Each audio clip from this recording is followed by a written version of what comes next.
एवढंच माझ्यासाठी खूप. पण एक गोष्ट लक्षात ठेवा, तुम्हाला तिच्या मृत्यूपूर्वी काही काळ तिला कैद करून ठेवावं लागेल आणि त्यासाठी तुम्हाला एक खास पिंजरा तयार करायचा. पिंजरा? हो, पण तो पिंजरा अशा माणसाच्या अस्थींपासून बनवावा लागेल ज्याने आयुष्यात खूप अमावास्या, खूप पौर्णिमा बघितलेल्या आहेत आणि काळाच्या पलीकडे जगलेल्या त्या व्यक्तीच्या अस्थींमध्येच ही शक्ती आहे जी त्या मायावी शक्तीला कैद करू शकेल. असा माणूस कुठे शोधायचा आता? त्यालाही शोधायची गरज नाहीये. तो तुमच्या दोघींच्या समोरच आहे.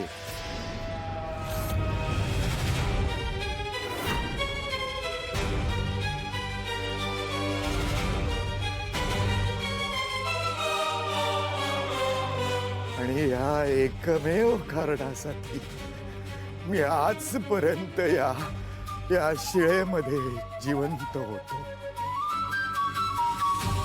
तुम्ही अमावास्येच्या एक दिवस आधी या इथे परत या. तोपर्यंत मी माझ्या देहाचा त्याग केलेला असेल.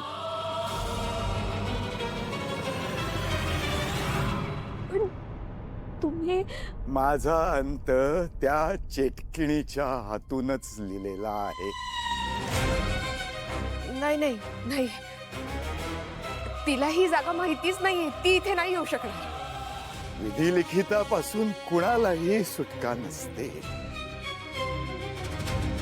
जे घडायचं असतं ते घडतच.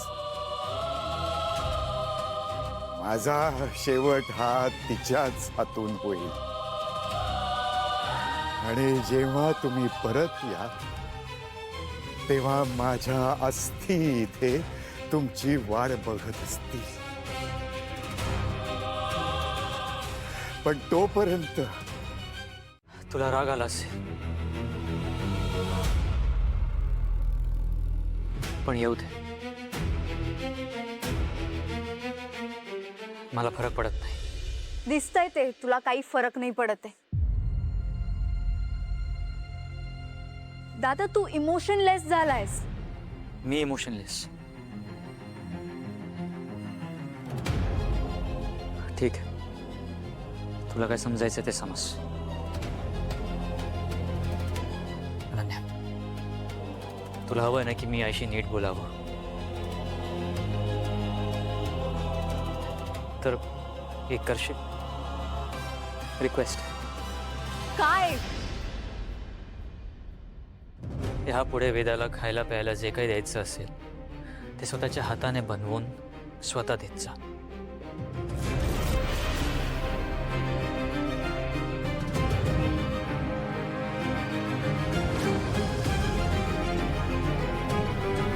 ठीक आहे, मी जर हे केलं तर तू नॉर्मल वागशील, आईशी नीट वागशील.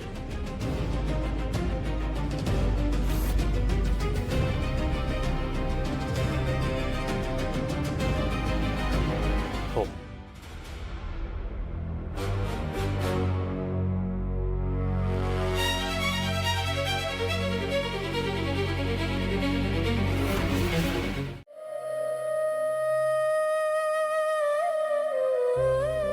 सगळ्यात आधी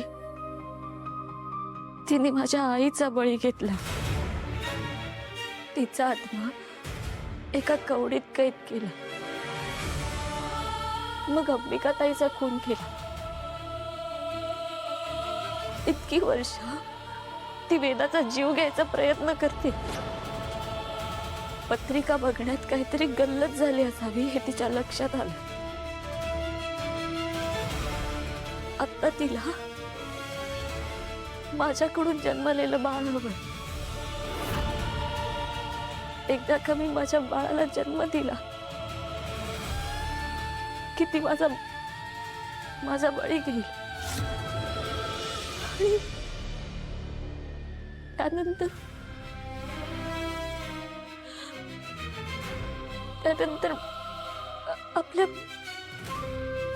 आपल्या बाळाचा बळी घेईल.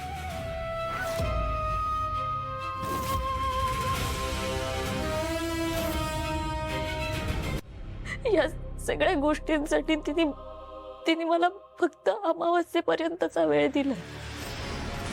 जर मी बाळाला जन्म दिला तर ती वेदाला यापुढे कधीच त्रास देणार नाही.